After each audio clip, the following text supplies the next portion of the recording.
H Radio 88.3 FM presenta Educación Financiera. Este programa llega a sus hogares gracias al financiamiento del Fondo de Fomento de Medios de Comunicación Social del Gobierno de Chile y del Consejo Regional de la Región de Valparaíso.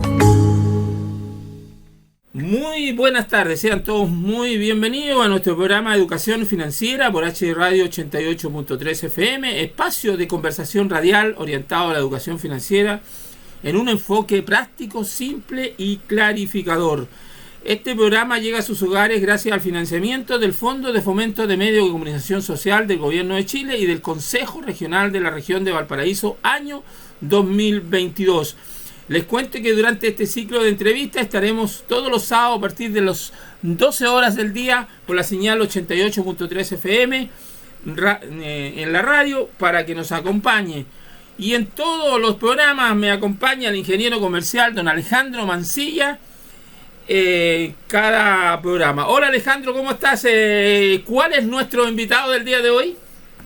Hola Hernán, encantado de estar nuevamente contigo y con los auditores, feliz de tratando de aportar un granito de arena. Eso lo decimos siempre al inicio y al final. Hoy día tenemos un muy buen invitado, se llama Fernando Ramos. Él está en este minuto en Osorno, porque vive allá en Osorno más de 30 años, si no me equivoco.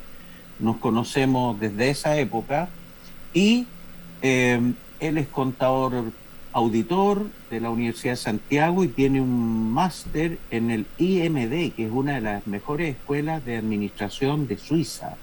Él estudió allá. Además es socio de empresa, empresario agrícola.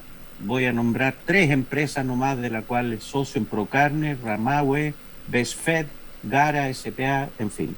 Tiene una tremenda experiencia en el ámbito de control de gestión, estratégico, financiero.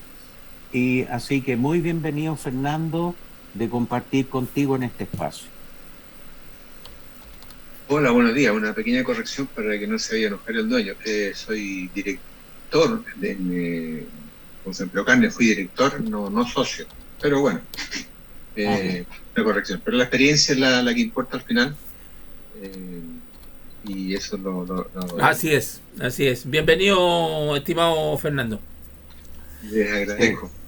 Oye, Sí, perdón, dale, Fernando. Sí, no, feliz de participar y de intercambiar en realidad lo que más tiene uno cuando tiene más de 60 años de experiencia. Más sí. Que, Oye, disculpa Alejandro, sí, voy al tiro contigo, Alejandro. Fernando Ramos, y tu segundo apellido es Carvajal, perfecto. Dale, Alejandro. El tema, señores auditores, hoy día que nos convoca es el tema básicamente de control de gestión. En programas anteriores hemos hablado de el tema de los indicadores financieros cuando estuvimos con el exdirector del INE, estuvimos con un economista cuando hablamos de la estructura industrial, en fin. Y hoy día ya estuvimos con Roberto Lucero, que sí, vimos el tema contable y de impuestos, y hoy día vamos en una mirada cada día más específica. El tema que nos convoca hoy es control de gestión. Perfecto. En las empresas. Fernando tiene harta experiencia en eso, por los cargos y las labores que ha desempeñado. Pero antes de hablar del control de gestión, permítanme hacer como una mirada de contexto. Hoy día el control de gestión es bastante más complejo, dadas las coyunturas y los escenarios que estamos viviendo. En el plano global, mundial, no es una guerra, sino que es una invasión de Rusia a Ucrania. Ya vimos en las noticias ayer que hay miles de ucranianos que no quieren participar porque los llamaron a la reserva. Hay tema con China, hay una pleito entre China y Estados Unidos. Latinoamérica en general está bastante inestable. Argentina se habla de que puede llegar a una inflación del 100% este año. En Europa han subido todas las tasas de interés porque están con una inflación desatada como en ninguna parte. Y todo esto es fruto de esta inestabilidad y de la pandemia, porque la pandemia obligó a todos los países a encerrarse y aumentaron los costos profundamente, el costo del transporte, en fin, marítimo, en fin. Eso en el escenario global. Estoy introduciendo, pincelando esto como para tener presente este contexto al momento del control de gestión específico en cada una de las empresas y los sectores industriales. En el plano interno en Chile, estamos con una constitución que se rechazó una propuesta, ahora se inicia un nuevo proceso y eso genera incertidumbre. Hay un tema de inmigración ilegal y mucha inseguridad. Hoy día, todos los días uno ve en las noticias portonazos, asaltos, robos, muertes incluso. Todo eso en el ámbito social. Y en el tema económico, en específico acá en Chile, se plantea que la inflación podría llegar al 13% este año. Hay un dato entre 11 y 13%, que no se veía desde los años 90, un 13% anual. Y eso tiene un impacto bastante grande. Imagínate una persona que está endeudada en UEF, un crédito hipotecario. Ya le subió un 10%, un 11% el crédito, más el alza de tasa de interés, estamos en el 10% del IPOM. El crecimiento para este año va entre 1 y 2%. Los créditos hipotecarios están al 5 al 7%. Y eso está afectando, hoy día salía en el diario, y permítanme que haga toda esta introducción, sí, por favor, global. Hoy día salía en el diario cómo está impactando en la industria de la construcción. La industria de la construcción es la que mueve muchas industrias, la industria del vidrio, la madera, el cemento, es muy intensiva en mano de obra. Y está afectada por la pandemia, está afectada por la inflación porque no hay poder de compra y por las tasas de interés. O sea, comprarse una propiedad hoy día es lejos más difícil de lo que era hace varios años atrás, 3, 4 años atrás, lejos más complicado. Entonces, el empresario, el emprendedor que nos pueda estar escuchando, está inserto en este contexto mundial, porque Chile, como lo hemos comentado, es un país bastante chico en el concierto mundial, y cualquier cosa que pase afuera va a rebotar aquí en Chile. El precio del petróleo está, la benzina sobre 1.300 pesos, 2 años atrás estaban 650. Entonces, el empresario, el pyme, el microempresario, el emprendedor que nos pueda estar escuchando, o aquella persona que quiera emprender, está afectada por toda esta serie de circunstancias. Entonces, desde esa mirada, Fernando, en ese contexto, nos gustaría compartir contigo tu experiencia como director de empresa, socio empresario, socio de empresa. ¿Qué nos puedes comentar? Bueno, conversamos brevemente con Alejandro, por supuesto, de esto, sí, preparando el tema y tratándonos de alinear en la conversación que íbamos a tener. Y la verdad es que, bueno, yo no soy economista, tampoco filósofo, pero igual uno tiene que ubicarse en un mapa, reconocerlo y saber que está en un ambiente súper enredado, complejo, turbulento, volátil, bueno, todas esas palabras que lamentablemente están de moda. Y cada vez ha sido más rápido el tema de los ciclos económicos, los cambios. Y uno tiene que, quiera o no quiera, tiene que por lo menos estar consciente, ¿eh? En resumen, yo lo que veo así desde mi punto muy singular, de donde estoy, mi metro cuadrado, por decirlo así, ¿ya? Tengo un ambiente que veo que estamos saliendo de una post-pandemia, lo que nos lleva a una recesión, porque todos los gobiernos han gastado toda la plata que han tenido, ¿no es cierto?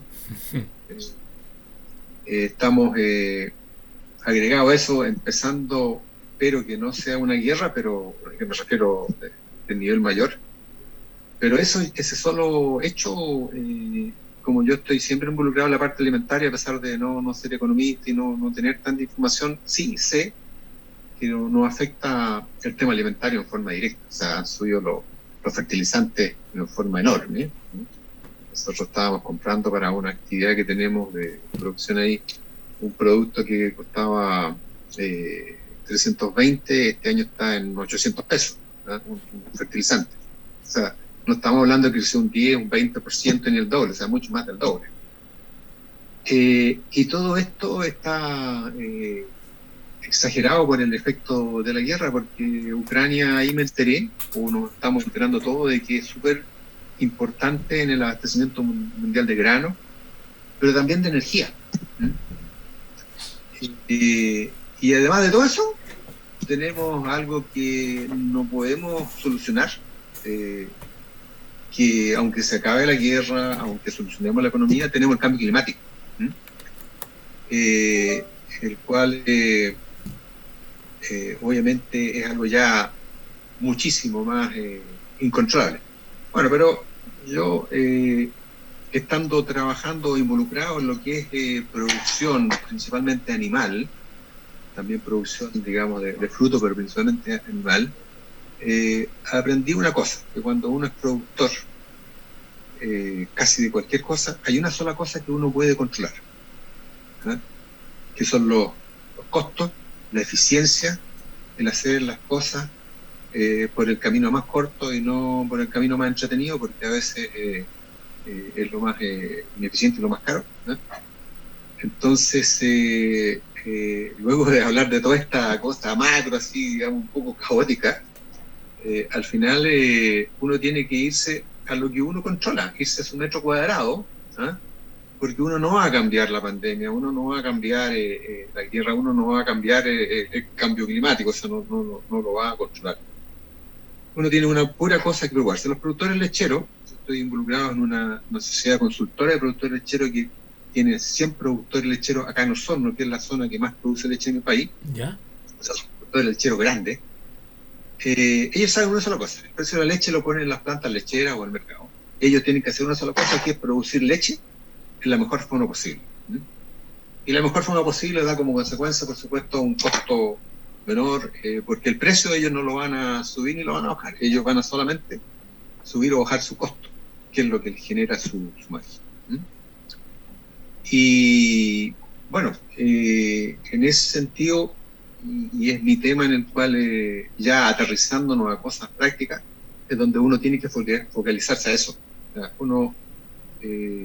hay un principio de los negocios que se usa mucho, que es un principio básico en los contadores, que es el principio de empresa en marcha.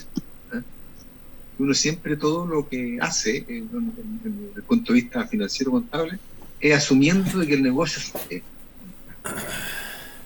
no asumiendo que el mundo se va a acabar, porque si asumimos que el mundo se va a acabar, no hacemos nada, pues ya vamos a hacer nada. Entonces, y eso yo creo que hay que tomarlo, porque en realidad es así. O sea, han habido varias guerras, han habido varias pandemias en el pasado, han habido crisis mundiales grandes, y siempre al final uno tiene que salir adelante, ¿no? Y para salir adelante hay que meterse en el metro cuadrado, ¿no? Irse a la trinchera y hacer el trabajo desde ahí.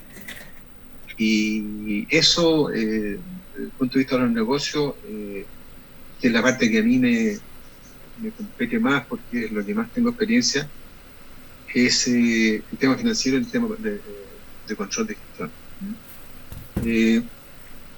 Para hablar de eso, en realidad Alejandro me hizo énfasis porque él es muy también entusiasta con todo el tema estratégico y el análisis competitivo, que lo enganchara con eso.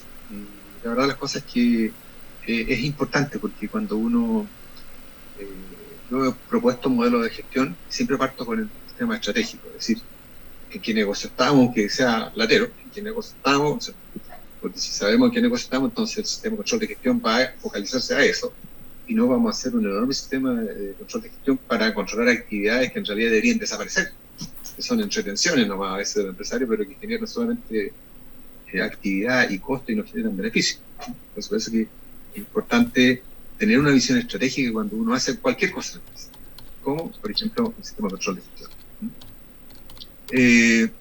Y también cuando hablo de negocio, yo puse una frase dentro de mi punteo que es: ¿qué significa negocio? Si uno va al diccionario, es la negación del ocio. ¿Y por qué digo esto y por qué me detengo aquí?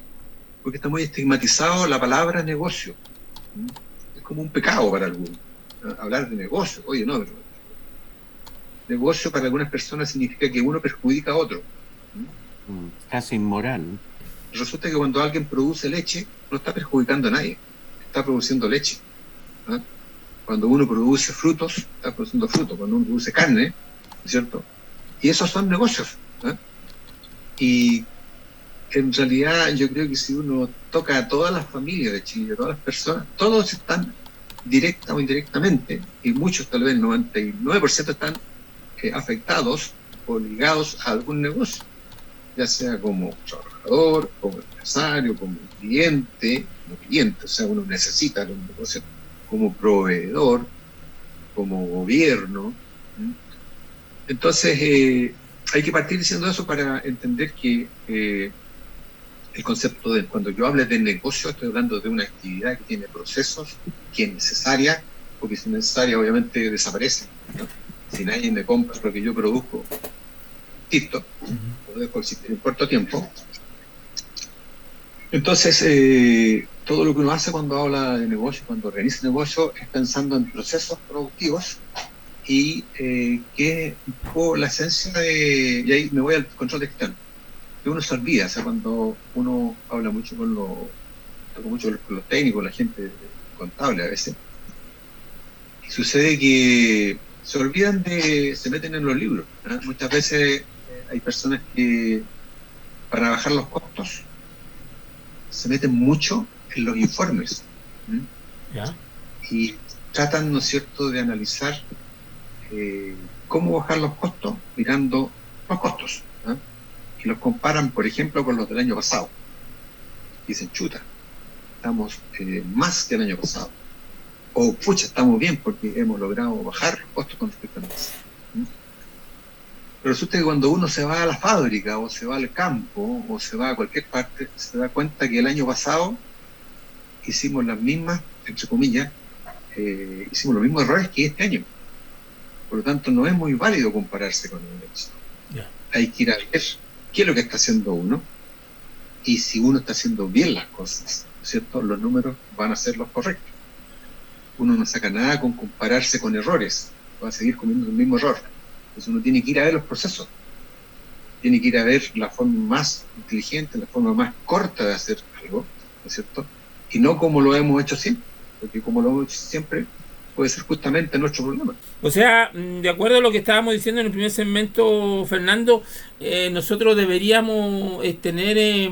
A veces la pequeña pyme es una pequeña pyme, pues tiene 4, 5, 10 personas, pero aunque sean 5, 10 o 100 o 1000 personas, me imagino que es muy importante hacer reuniones de trabajo, donde ir analizando la gestión de la empresa, ojalá mes a mes. ¿Cuál es la recomendación que tú le darías a la gente en estas reuniones de trabajo que deben hacerse para revisar la gestión y así apuntar a mejorar mejorar la calidad de la empresa y por ende los buenos resultados de la empresa? ¿Cuál es tu recomendación hacia estas famosas reuniones de trabajo que muchas veces uno no las hace y va sobre la misma haciendo un montón de cosas, pero no se da cuenta de que hay cosas que está cometiendo errores por no sentarse en un momento con sus trabajadores, con la persona que administra y hacer una revisión de la gestión? Bueno, súper relevante lo que yo estaba planteando, que tiene que ver con el control de gestión. Una de las herramientas más efectivas en el control de gestión es la periodicidad. Es decir, si tú te subes arriba de un velero con un equipo de marineros, un velero grande, ¿no es cierto? ¿Ya? Y están en la playa y salen, ¿no es cierto?, y quieren ir a una isla que está, digamos, 300 kilómetros, ¿no es cierto? Y ponen las velas, ¿no es cierto?, y parten, ¿no? Y dicen, bueno, es la hora de almuerzo, se ponen un picoteo por ahí, no se conversan, qué sé yo. Bueno, a lo que veo es lo siguiente: si me demoro un día en recorrer esos 300 kilómetros, ¿cierto?, y espero que pase el día para ver si estoy llegando o no a puerto, seguramente voy a llegar a cualquier parte, pero menos a la isla que yo quería llegar, ¿no? Entonces uno tiene que controlar el curso en forma periódica. Uno no puede esperar a que pase el periodo completo, el plazo completo que uno tiene para ejecutar un proceso, para controlar. Mientras más frecuente el control, sin irse al extremo de que pase a ser ineficiente, ¿no es cierto?, uno asegura más la posibilidad de lograr lo que quiere lograr, ¿eh? O sea, si uno hace una reunión al mes, ¿cierto? Cuando ya han pasado 3 semanas, es muy difícil hacer una corrección. El mes ya está hecho. O sea, no puedo empezar a controlar el día 20 para asegurarme el resultado el día 30. Yo tengo que, ojalá, idealmente, dependiendo del tipo de proceso que se trate, hacer un control periódico. Va a depender del proceso. En la construcción, ¿no es cierto?, tienen las cartas Gantt, donde ellos controlan cada actividad, cada proceso, dependiendo de la duración total del proceso. O sea, si yo tengo que hacer una vereda de 20 metros de largo de cemento y me voy a demorar un día, obviamente lo voy a ir cada una a ver cómo están, cada una hora a ver cómo están avanzando, ¿no es cierto? Si están poniendo la cantidad, la mezcla del cemento requerida, ¿cierto? Porque si no va a tener que romper todo después y van a venir a controlar, ¿no es cierto?, la calidad y va a tener que reconstruir. Tengo que hacer antes, ¿no es cierto?, que tapen las cañerías, tengo que ir a ver si pusieron realmente las cañerías, ¿no es cierto? Porque una vez que están tapadas no las puedo. Entonces el control tiene que tener una relación con el proceso que estoy controlando, pero tiene que ser frecuente, relativamente frecuente. Obviamente, si una actividad que dura un año, voy a controlar por lo menos mensualmente. Si una actividad que dura una semana. Bueno. Si dura toda una semana, lo voy a controlar todos los días. Perfecto. Si dura un día, lo voy a controlar cada hora. Perfecto. Entonces, pero es súper importante controlar. Es decir, el curso, yo quiero saber si me estoy desviando al inicio de la ruta del velero y no cuando yo esté 100 kilómetros desviado a la derecha. Tengo que ir corrigiendo el curso constantemente para llegar a donde tengo que llegar. Perfecto. Eso es así. Alejandro, voy contigo. Sí, Te agradezco la pregunta, súper atingente. Vale, gracias. Complementando lo que dice Fernando, me hace recordar, bueno, yo trabajo como auditor externo hace varios años ya, asesorando a pequeñas y medianas empresas.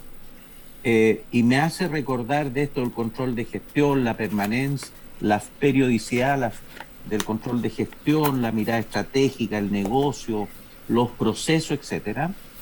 Y me hace acordar de 3 clientes que yo tuve hace tiempo atrás, en que uno, yo le revisé el negocio, vimos los números, contacto estrecho con el contador, viendo los balances, en fin.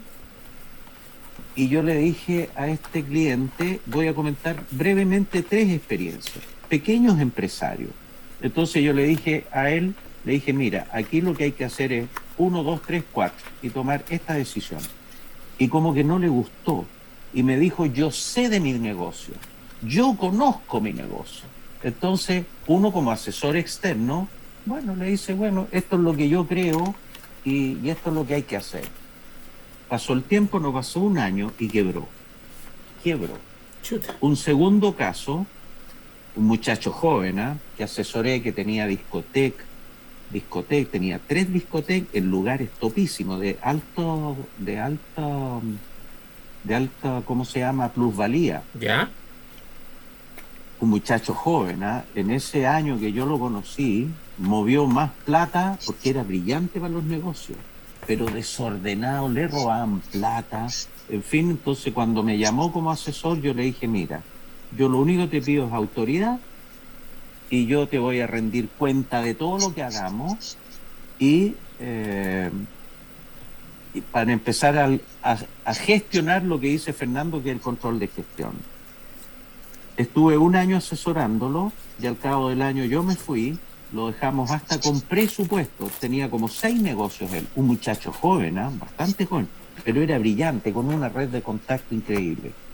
Lo dejamos con presupuestos incluso para cada una de las 6 compañías. Al año también quebró, al año y medio quebró, por no hacer caso a recomendaciones, sugerencias planteadas por el asesor, en este caso, debidamente documentada, acreditado, pero no lo implementó. Y un tercer caso que me hace, podría contar, todos son casos de pequeños empresarios, porque el pyme, el empresario, el emprendedor no tiene por qué saber de finanzas, de contabilidad, de impuestos, de control de gestión, de presupuesto y todas las herramientas que ha mencionado Fernando para el adecuado control de gestión de su negocio. No tiene por qué saberlo. Entonces ahí es saludable asesorarse con alguien que le dé confianza y que le explique en el idioma que el empresario, el microempresario, el emprendedor entienda, porque uno no le puede hablar en idioma muy técnico, porque no lo va a entender, muy elevado, no. En simple pero en concreto, con medidas precisas. Este tercer caso era un señor, un microempresario en el tema de cómo se llama, de subcontratos eléctricos y asesoraba a empresas. Él tenía una pequeña empresa con hartos trabajadores, era, ¿cómo se dice? Un contratista eléctrico. Entonces, una empresa lo contrataba para instalar todas las instalaciones, una empresa constructora también. Era subcontratista entonces. Era subcontratista en el tema eléctrico. Sí. Y un día a mí me lo presentan y me dice que tenía impuestos por pagar no sé cuántos millones y tenía 2 propiedades, que eran las únicas que tenía después de 30 años de trabajo, para remate. ¿Y por qué? Porque se confió en el contador y el contador le decía, mira, hay que pagar hoy día impuestos 2 millones, él le giraba el cheque. Y nunca verificó, controló que esos 2 millones efectivamente pagaban el IVA. Y después de la vuelta, no me acuerdo cuánto tiempo, le llegaron las notificaciones del servicio que debía IVA por 2 años y estaba para remate. Entonces yo le dije, oiga, es que yo confié en mi contador, me dijo. Yo confiaba en él. Y yo le hice la pregunta, cuando usted a sus trabajadores le dice que instalen todo este sistema eléctrico, los tableros, en fin, ¿usted los revisa o no? Claro que los reviso, lo mismo. Pero como usted no sabe de temas contables, financieros, de impuestos, y no tiene por qué saberlo, se tiene que asesorar en alguien que le genere confianza. Y la confianza se va construyendo, porque las grandes empresas, las grandes compañías están llenas de asesores. Así es. Y de trabajadores y profesionales del más alto nivel, que son todos trabajadores y profesionales que apoyan el negocio. Están repletos, ellos se controlan solos. Pero el emprendedor, el microempresario, no necesariamente. Entonces ahí mi mensaje para el control efectivo de gestión, control de gestión efectivo, él conoce su negocio, pero también es recomendable asesorarse con gente y él evaluará, verá quién es el asesor que mayor confianza le genere, pero se tiene que asesorar, porque en estos 3 casos, uno, la que me dijo, yo sé de mi negocio, era una empresa de cerámica, quebró. El contratista eléctrico también, le hicimos un convenio, ahí salió, finalmente salió con tesorería. Y este microempresario joven, un muchacho joven, brillante, con una red de contactos, quebró, al año y medio quebró, desapareció. Yo hace muchos años que no lo veo, pero entonces todo este tema que estaba planteando Fernando, del control de gestión, conocer el negocio, quiénes son sus clientes, sus proveedores, etcétera, para poder tener un mejor control del negocio, de su negocio, también es pertinente plantear que hay que asesorarse con gente que genere confianza y que sepa y que tenga experiencia. Fernando, bueno, ahí contó varias experiencias, me imagino, tú has pasado por varias empresas, me imagino que pasaste por alto y bajo. ¿Cuál es la recomendación para la gente que nos escucha acá en la radio o nos ve a través de HTV? La recomendación para a no desesperarse, ¿verdad? No desesperarse, porque no siempre los números van a ser azules, hay momentos que los números bajan se convierten en rojo, pero a veces si hacemos la cosa bien y si hacemos una buena gestión, un control de gestión como el tema que estamos hablando, podemos salir adelante y no es necesario llegar al final a una quiebra como los casos que contaba Alejandro. Era una cosa que yo la mencioné y que tiene que ver con 2 cosas, con la estrategia, que suena como bien académico la estrategia, porque vamos a hablar de forma más aterrizada, que lo hacemos todo en la práctica, pero es importante estar consciente de lo que significa la estrategia en un negocio. Y lo que es control de gestión, están muy relacionados. La estrategia tiene que ver con que los negocios no son hobby. O sea, si yo me dedico a pintar, ¿no es cierto?, es una actividad especial porque cuando yo soy artista, pinto, ¿no es cierto? Y después logro posicionarme y vender bien mis obras de arte, estoy haciendo lo que más me gusta, pero es algo que a mí me gusta principalmente, ¿no es cierto? Y como consecuencia de eso, además recibo una remuneración. Pero hay muchos pintores que no pueden vivir de lo que hacen y tienen que trabajar. Bueno, un negocio es un trabajo, ¿eh? No es un hobby, no es un arte. ¿Eh? Por lo tanto, uno tiene que ver qué es lo que se necesita y en función de eso hacer bien. Ahora, yo podría decir, no, pero es que un negocio yo puedo hacer de todo.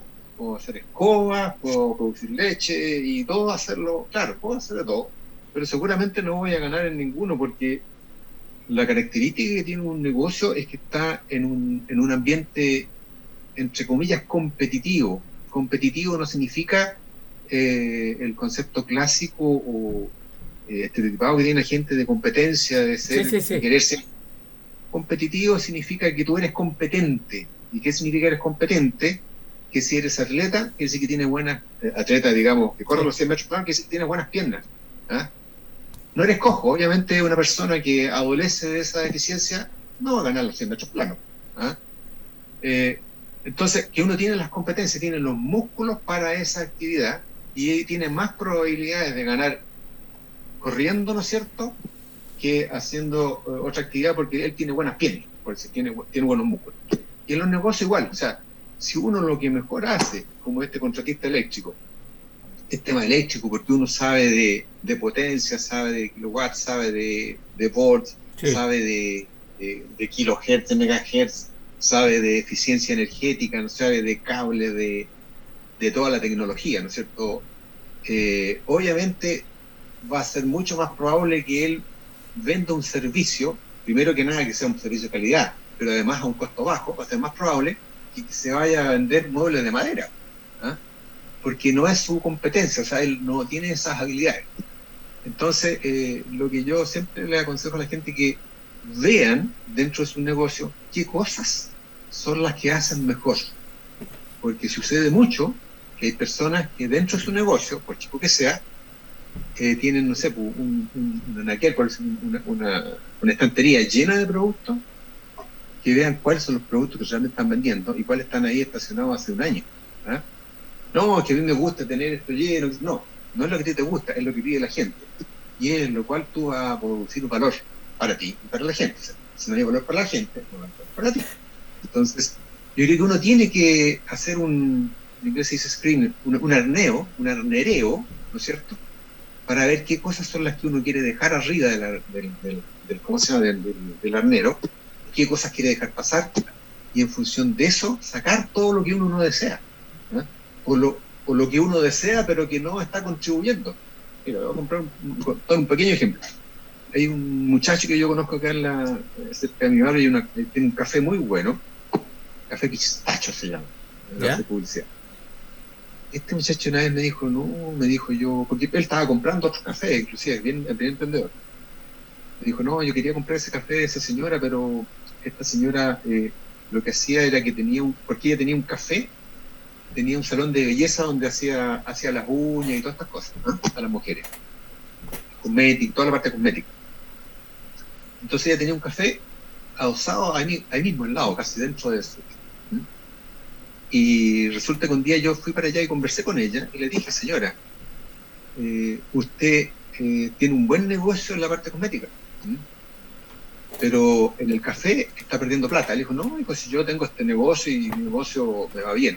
Claro, pero ella nunca me decía, él me explicaba, pero ella nunca sacaba la cuenta que en realidad parte de las utilidades se la está llevando un café mal manejado, porque ella no sabe manejar el café. No es porque el café sea negocio, sí. O sea, no es porque el café sea mal negocio, porque los malos negocios no existen, y no existen porque quebran, ¿no? Lo que existen son los buenos negocios. ¿Y cuáles son los buenos negocios? Son los bien manejados, ¿no? Una vez un alumno me preguntó, ¿pero cuáles son los negocios rentables? ¿Cuáles son los rentables? No existen los negocios no rentables. Lo que existen son empresarios que para una cosa son mejores que otros. ¿No? Perfecto, sí. No todos somos buenos para todo, ¿eh? Por lo tanto tengo que ver en qué es lo que soy bueno y lo otro, dejar que otro lo haga, ¿eh? Porque lo que voy a hacer yo es no me voy a dar cuenta, pero en vez de ganar 100 voy a ganar 20, porque los otros 80 me los voy a comer en cosas entretenidas, que me entretienen, que me gustan, pero que en realidad no están contribuyendo nada a mi negocio. Entonces, yendo a la esencia de este programa, ¿qué es lo que yo aconsejo? Revisen bien lo que están haciendo, revisen muy bien lo que están haciendo y saquen todo lo que nos agrega valor, todo lo que está, que porque un gusto, porque un hijo me dijo que lo hiciera, o porque un amigo me aconsejó. No, vean en qué están metidos, qué es lo que mayor valor, cuál es la razón de ser de ustedes ahí, por qué están en ese local que está en la esquina de un barrio, por qué existe ese local. ¿Existe porque venden bebidas o porque venden papas? O por las dos cosas. Si es por las dos cosas está bien, ¿ah? Pero si a lo mejor las bebidas se llevan toda la utilidad de las papas, entonces dejen de vender bebidas y dejen que otros vendan las bebidas. Entonces, a eso es lo que voy yo cuando digo yo, el análisis, es un análisis estratégico, ¿ah? ¿En qué negocio estoy? Y el negocio que mejor me va a ir, no necesariamente yo voy a ganar en cualquier negocio, pero el que va a tener más probabilidad de ganar es donde tengo más músculos, ¿ah? Donde tengo más habilidades, ¿ah? Eso. Perfecto. Dale, Alejandro, voy contigo. Fernando nos comentaba de dejar las papas por si estamos vendiendo bebidas, Sí. Precisar cuál es donde tenemos la mejor competencia, y que el negocio, no hay negocios no rentables, sino que hay negocios mal gestionados. Sí. Entonces a mí se me ocurre complementar con un par de ideas. Para poder, hoy día en la vida todo se cuantifica, todo se lleva número. Hay 20 grados en este minuto, Sí. medimos 1,50 m, 1,70 m, Todo es 1,80 m. Son las 11:42, la presión que tengo es 12,6, estoy perfecto. Todo se lleva a número y se cuantifica. Entonces, de esta mirada global, conceptual del control de gestión, los negocios quiebran por falta de plata. Por eso quiebran los negocios. Porque lo gestionaron mal y finalmente esa mala gestión se tradujo en que los gastos y los costos son mayores a los ingresos. Está mal gestionado el tema financiero, que ya te voy a hacer un par de preguntas, Fernando, al respecto. Y como complemento de todo esto, un tema muy importante para poder gestionar el negocio es la calidad de la información que se dispone. Porque si tenemos mala información y me están diciendo que estoy ganando plata y en el fondo estamos perdiendo plata, significa que la calidad de la información no es confiable. La información no es confiable. Y voy a contar una pequeña experiencia de nuevo, porque la experiencia ilustran. Hartos años atrás yo trabajaba en una gran empresa y el gerente general me dijo: Alejandro, anda a revisar esa filial porque puro perdemos plata. Y listo, llevamos un equipo de auditores, no me acuerdo cuánto tiempo, éramos 3. Y revisamos esto, los inventarios, las cuentas por cobrar, el activo, las ventas, en fin. Y un día se me ocurrió hacer una prueba de costo. Y le tiramos datos de prueba al computador para ver cómo cuantificaba el costo. Y ocurre que el computador estaba cuantificando mal el costo. Entonces, ¿qué ocurría? Si el costo está sobrevalorado, generó pérdida. El costo estaba sobrevalorado. Y esta empresa tenía unas tremendas pérdidas económicas y tenía depósito a plazo y no tenía deuda. Mira el contrasentido. Tenía inversiones financieras, no tenía deuda y tenía tremendas pérdidas. Entonces ahí lo que dijimos, este negocio es excelente porque se reprocesó toda la información y vimos que efectivamente generaban plata. Entonces, ese caso ilustra cuando la información es mala, no podemos cuantificar adecuadamente nuestro negocio. Entonces, otro mensaje, evaluar la calidad de la información que tenemos para tomar buenas decisiones y gestionar adecuadamente. En este caso particular de esta empresa, no sé si todavía seguirán con esa filial, pero era un caso increíble que generaba puras pérdidas y sin embargo no tenían deuda y tenían inversiones financieras en los bancos, no sé cuánta plata, en millones en depósito a plazo y puras pérdidas. Claro, ¿y por qué?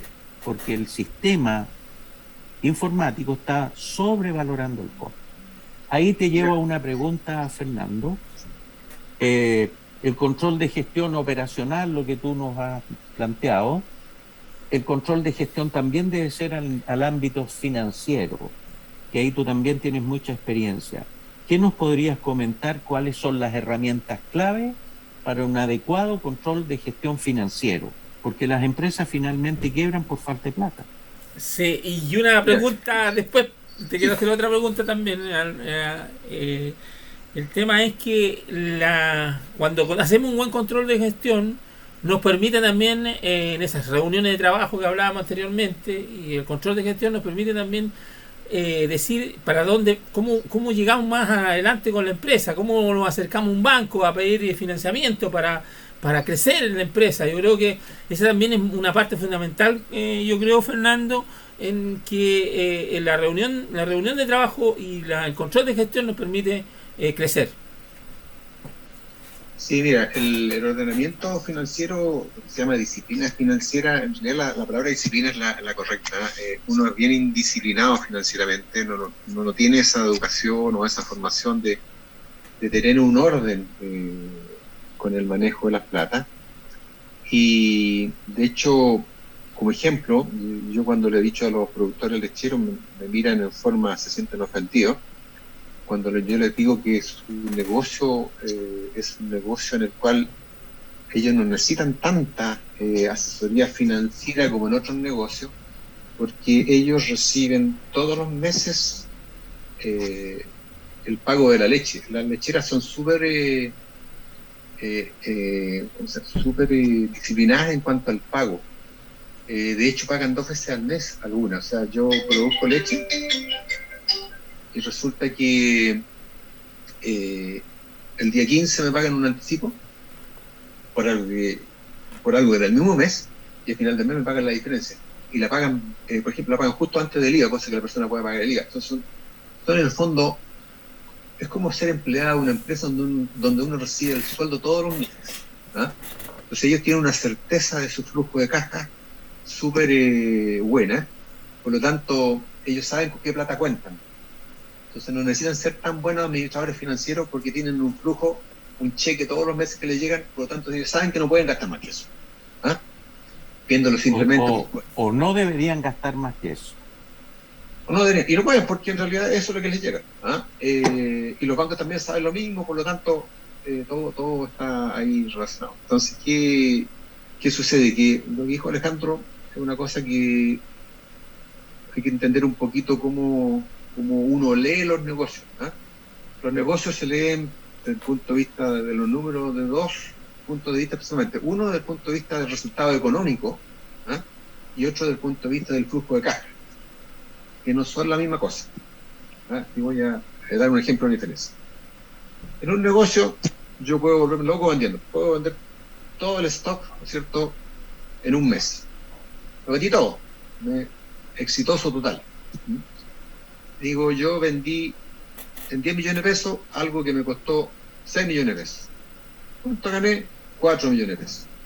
Esa es la cifra que me arroja mi estado de resultados. Lo va a ser simple, 4 millones de pesos de utilidad.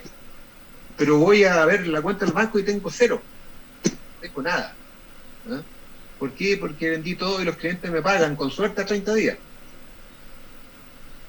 Entonces, eso es lo que se llama flujo de caja. Y esa es la diferencia en cuando uno ve el rendimiento del negocio en términos económicos, que quiere evaluar un periodo menor, como por ejemplo un mes, ¿no es cierto?, y cuando quiere ver el negocio desde el punto de vista financiero, desde el punto de vista de la generación de flujo de caja.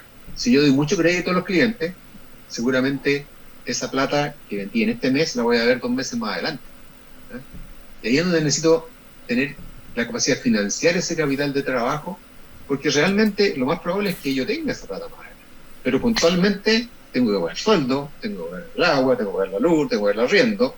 Si no pago el arriendo, viene al otro día la persona viene a empezar a tratar de sacarme, ¿no es cierto? Entonces, ahí viene el problema de cómo conciliar el éxito del negocio económico, que es el éxito real, asumiendo que voy a cobrar eso, del manejo financiero. Entonces uno tiene que meterle un poco de cabeza a ver que hay un desfase entre lo que uno hace y lo que uno recibe como resultado en flujo de caja.